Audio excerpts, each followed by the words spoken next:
अयोध्या में भव्य राम मंदिर बन रहा है और शालिग्राम के पत्थर जिस प्रकार से नेपाल से अयोध्या लाए गए, महाराष्ट्र की भूमि से भी कुछ ऐसे ही अंश उस मंदिर में लगेंगे। क्या है ये उपहार? हमारे साथ बात करने के लिए मंत्री सुधीर भाऊ हैं। सुधीर भाऊ, राम मंदिर भव्य बन रहा है और महाराष्ट्र से आप क्या भेज रहे हैं राम मंदिर के लिए? ये देखो, ऐसा है कि वो उनकी टीम आके गई मंदिर का निर्माण करने वाले, जो हमारे सब आदरणीय भाविक और आदरणीय वहाँ काम करने वाले इंजीनियर्स है, वहाँ पे लगने वाला टिकवुड ये चंद्रपुर गढ़चिरौली के जंगल से होगा और कितना क्यूबिक मीटर वो उसका आकलन करके हमें बताने वाले हैं।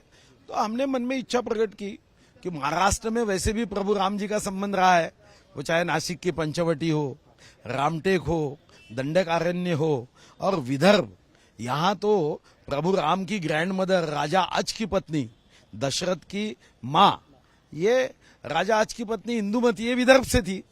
तो हमें मन में तो ये भावना होगी कि मंदिर में हमारे यहाँ से टिकवुड अगर जाता है तो हमारे विभाग ने पेशकश की है कि हम डिस्काउंट में देंगे। तो ये क्या योजना है, कब ये टिकवुड भेजा जाएगा, उसके लिए क्या तैयारियां की गई हैं? क्या आप वहाँ खुद मौजूद रहेंगे? तैयारियां क्या की गई हैं? देखो, तैयारी तो बड़ी होगी, खुद तो मौजूद रहूंगा। मेरे जीवन में खुशी का क्षण रहेगा कि यहाँ से जाने वाले टिकवुड की पूजा वहाँ के गरीबों के हाथों से करते हुए, राम भक्तों के हाथों से करते हुए, हजारों लोग उस टिकवुड को साथ में चलते हुए उसको अयोध्या के तरफ रवाना करेंगे। तो वो तो एक तो अलग माहौल होगा भैया। वो तो कितने की संख्या में जरूरत बताई गई और मंदिर के किस क्षेत्र में इस्तेमाल होगा, कुछ बातें आपको बताई? वो सभी विस्तृत टिप्पणी वो दे रहे हैं। मंदिर के कौन से हम चाह रहे हैं कि मेन गेट बने, महाद्वार बने, अब वो सब हमको देंगे, कितना क्यूबिक मीटर लगेगा वो देंगे और उसके बाद फिर हम उसको उनको जैसे चाहिए वैसे लकड़ी भेजेंगे। वो हमारे लिए बहुत खुशी का समय है। वो खुशी आपके चेहरे पे नजर आ रही है, राम मंदिर में इस प्रकार का योगदान देना। और महाराष्ट्र सरकार की इसमें भूमिका कैसे होगी? जैसे नेपाल से जब शालिग्राम के पत्थर आए भगवान श्री राम, लक्ष्मण जी, सीता माता की मूर्ति बनाने के लिए, तो एक विशेष पत्थर मंगाए गए और विशेष रूट तैयार किया गया। महाराष्ट्र सरकार की क्या योजना होगी, आपकी क्या योजना होगी? देखो, ये सरकार की योजना कहना गलत है, ये समाज की योजना होगी।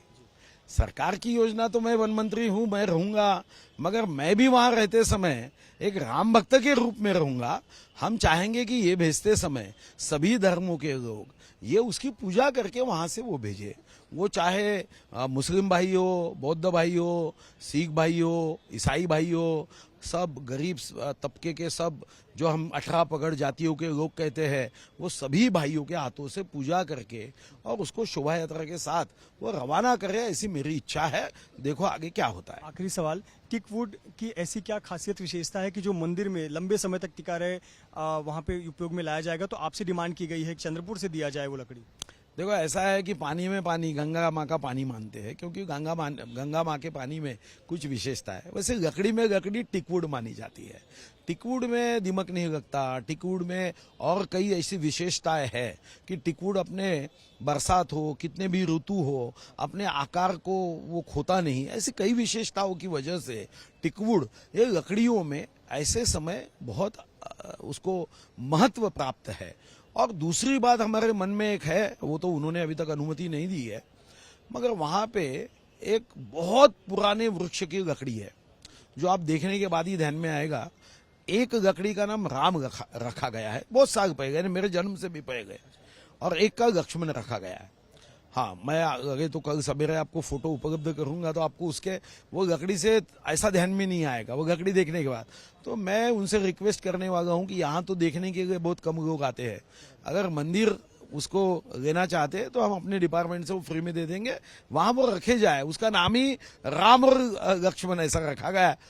बहुत ही बड़े है, यानी वो पेड़ की जो उम्र है वो कई हजारों वर्ष की वो पेड़ की उम्र रही है, इसलिए उस लकड़ी का नाम जो है वो हाँ राम लक्ष्मण रखा गया है। तो हम ये भी सोच रहे हैं कि हम पूछेंगे, अगर उन्होंने हाँ कहा तो ट्रेन से भेजना पड़ेगा, स्पेशल ट्रेन से, क्योंकि वो ऐसा जाएगा नहीं, उसके बड़ी बड़ी क्रेन लगानी पड़ेगी तभी जाएगा। बहुत शुक्रिया हमसे बात करने के लिए। सुधीर मुनगंटीवार वन मंत्री हैं शिंदे सरकार में महाराष्ट्र के, जिनका कहना है कि अयोध्या में जो राम मंदिर बन रहा है उसमें महाराष्ट्र का भी योगदान होगा। जिस प्रकार से शालिग्राम के पत्थर नेपाल से अयोध्या लाए गए, वहां मूर्तियों का निर्माण हो रहा है, उसी प्रकार से जो मंदिर परिसर में कई जगहों पर लकड़ी के काम होंगे, वो लकड़ियां चंद्रपुर से यहाँ से भेजी जाएंगी, जिसके लिए एक टीम बाकायदा महाराष्ट्र आएगी, वन मंत्री से मुलाकात करेगी और आगे की प्रक्रिया करने के बाद यहाँ से जो लकड़ियां हैं, विशेष लकड़ियां, टिक वुड जिसे कह रहे हैं, ये उनको यहाँ से रवाना किया जाएगा। रवाना होने से पहले एक बाकायदा एक कार्यक्रम किया जाएगा, पूजा किया जाएगा और फिर सभी समाज को साथ में लेकर महाराष्ट्र से ये जो सौगात है वो अयोध्या के लिए रवाना होगी। कैमरामैन धर्मेंद्र पांडे के साथ मृत्युंजय सिंह, एबीपी न्यूज, मुंबई।